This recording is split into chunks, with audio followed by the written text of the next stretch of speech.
Most people assume high intelligence leads straight to high wealth. Smarter people plan better, spot opportunities, avoid obvious traps. It feels almost self-evident. But the data is brutal. Longitudinal studies like Zagorski's tracked thousands of people over decades. Result?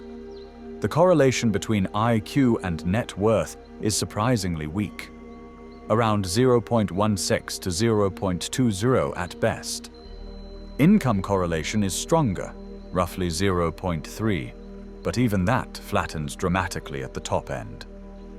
A recent 2025 meta-analysis confirmed, once you pass roughly a 120 to 130 IQ, additional points add almost nothing to wealth. In many cases, they correlate with underperformance. You've probably seen it yourself.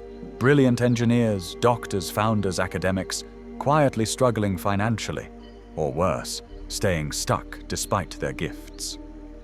The paradox isn't that they're dumb. It's that their strengths become liabilities the moment money enters the picture. And this isn't random. There are clear, repeatable mechanisms at play. Mechanisms average minds sometimes avoid naturally, while sharp ones fall into deeply.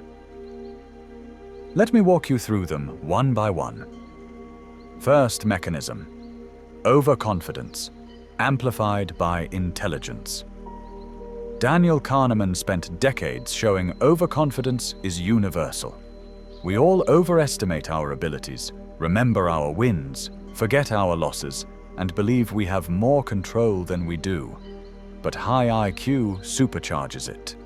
You're not just overconfident, you're exceptionally good at building airtight rationalizations for it.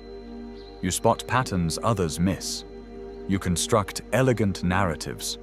And when the market, or life, contradicts you, you double down, convinced the data will eventually catch up. Barber and Odine's landmark study of thousands of individual brokerage accounts found exactly this.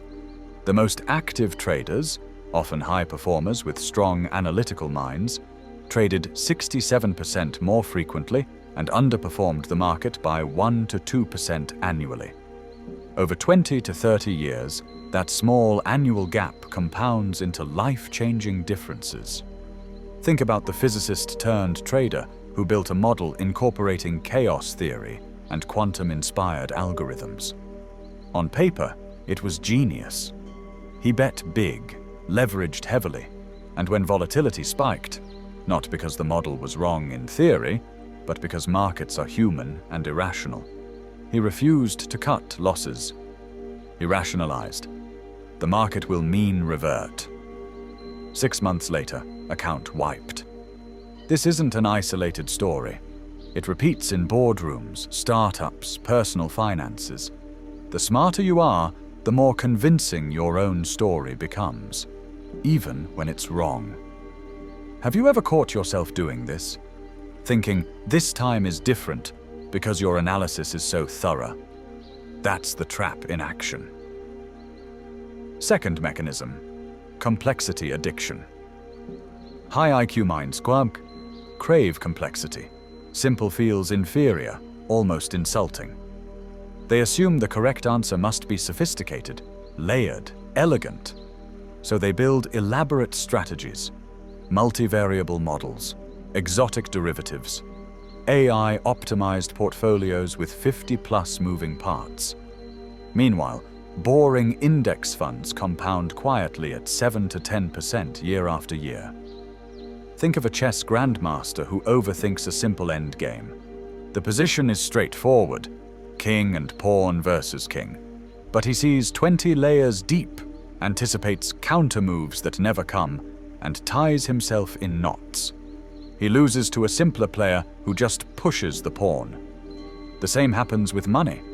The engineer who designs a 12-step trading system with backtesting, options layering, macroeconomic overlays, and sentiment analysis. It looks impressive. He shares it at meetups, gets applause. But in practice, transaction costs, slippage, black swans, and human emotion eat it alive. His average IQ friend buys the S&P 500 ETF, sets auto-invest, and forgets about it. 10 years later, who's ahead? Complexity feels smart. It scratches the intellectual itch. But with money, simple is robust. Complex is fragile. And the addiction is subtle. It masquerades as diligence. You add layers because what if I factor in geopolitical risk? What about climate correlations? The model grows, becomes a masterpiece, but brittle to real-world chaos. In consulting circles, this is epidemic. Brilliant strategists craft 100-page plans full of scenario modeling, risk matrices, and Monte Carlo simulations. The plan is beautiful. Execution? It crumbles under the first real-world variability. Simple plans. Sell more, spend less, reinvest profits, endure. Complexity is seductive. But ask yourself, is this adding real value or just feeding the ego? Third mechanism, status signaling disguised as strategy. High IQ people often pursue high-status paths, elite degrees, prestigious jobs, visible success markers. These feel like wealth, until the bank statement arrives. Many brilliant minds stay in academia, research, think tanks, or high-prestige but low-compounding careers. They spend heavily on status, the right schools for kids, the vacation home, the club memberships, the networking events, all signaling value, none building it. Status is expensive and depreciates fast. Wealth compounds quietly. The quiet truth: many high IQ people trade long-term freedom for short-term respect. Picture the Harvard grad who becomes a consultant. 6-figure salary, yes, but 80-hour weeks, high taxes, expensive lifestyle to match peers. He signals success: luxury car, private club, international vacations. 20 years later, net worth stagnant. His average IQ classmate starts a plumbing business, lower status, but cash flow compounds. He reinvests, buys more vans, hires apprentices. Who retires free? Status games are especially addictive for sharp minds. They provide intellectual stimulation, peer validation, the thrill of belonging to the right circles. But money doesn't care about validation. It cares about decisions. In investing, this shows up as chasing sophisticated assets: private equity, venture capital, art, collectibles, high-status circles, exciting stories. But liquidity is low, fees high, risks asymmetric. Average investors stick with accessible ETFs. No glamour, but consistent returns. The trap is invisible at first. Status feels like progress. It's only later, when options narrow and debt creeps in, that the cost hits hard. Have you ever chosen the impressive path over the profitable one? It's common and costly. Fourth mechanism: optionality paralysis in a high-information world. More data, more models, more AI tools, more options. High IQ sees every variable, every risk, every scenario. So they hesitate. They wait for perfect information. They miss the window. In January 2026, AI forecasting is everywhere. You can model 1,000 scenarios in seconds. Yet collective decisions are getting more fragile, not less. The smartest people are often the last to act, because they see too much. Think of the analyst with access to every data point. He runs simulations for weeks. The opportunity passes. An average mind sees enough to act and captures the gain. Optionality feels like freedom. But too much freezes you. High IQ amplifies the freeze. Real example: The high IQ entrepreneur with market reports, AI predictions, competitor data. He delays launch. What if the economy shifts? What about new regulations? Months pass. A less analytical founder jumps in. Imperfect, but first mover. Who captures the market? In personal investing, it's the same.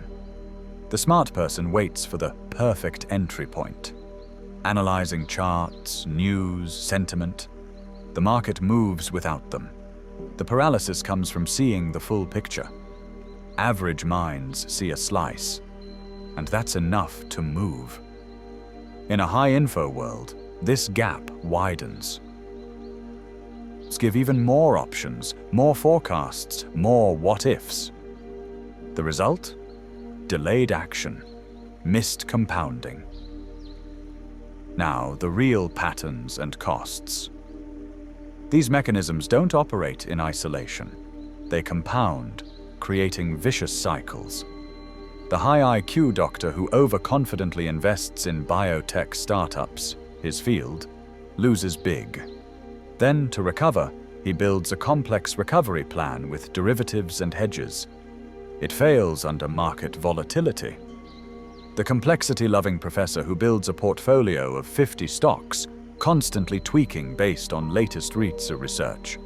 Fees eat returns. He underperforms the market year after year.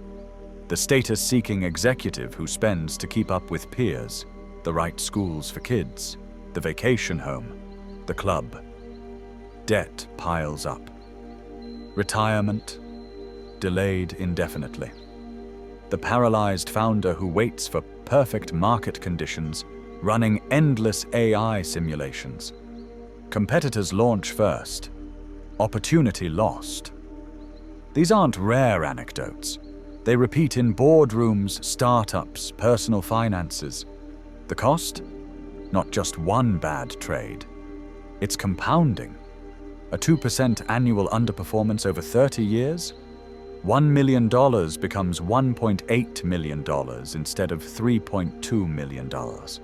That's the difference between retiring at 55 or 65. But zoom out. The real cost is life options. Freedom to travel, pursue passions, help family. All diminished. And the emotional toll. Quiet resentment toward your own mind. I saw the risks. Why didn't I act? I knew better. Why did I complicate it? It eats at you slowly, year by year. The paradox turns into personal tragedy. So, how do you protect yourself? No 10-step plan, just recognition principles. First, accept overconfidence is always present, especially when you feel smartest. Pause before the clever solution.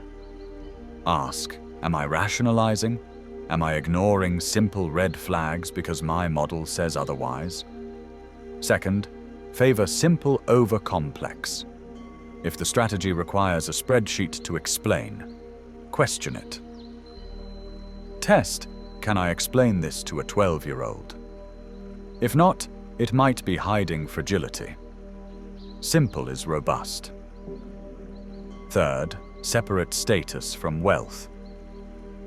Ask, is this choice signaling value or building it? Track spending. How much goes to appearance versus assets? Prioritize compounding over applause. Fourth, act despite uncertainty. Perfect information is an illusion. Set deadlines for decisions. Good enough plus time usually beats perfect plus late. Remember, inaction is a decision too, and often the costliest. These principles aren't exciting. They don't feel genius, but they work. The intelligence is in seeing the trap early. Once you spot it, you can't unsee it. It changes how you decide, how you invest, how you live. That's the paradox. Intelligence is a powerful tool, but it doesn't guarantee wealth. Sometimes it actively works against it. Think on it. If these clear-eyed breakdowns help you see human behavior and decision-making more sharply, subscribe for more. More coming soon. This is Mintelect. Intelligence simplified.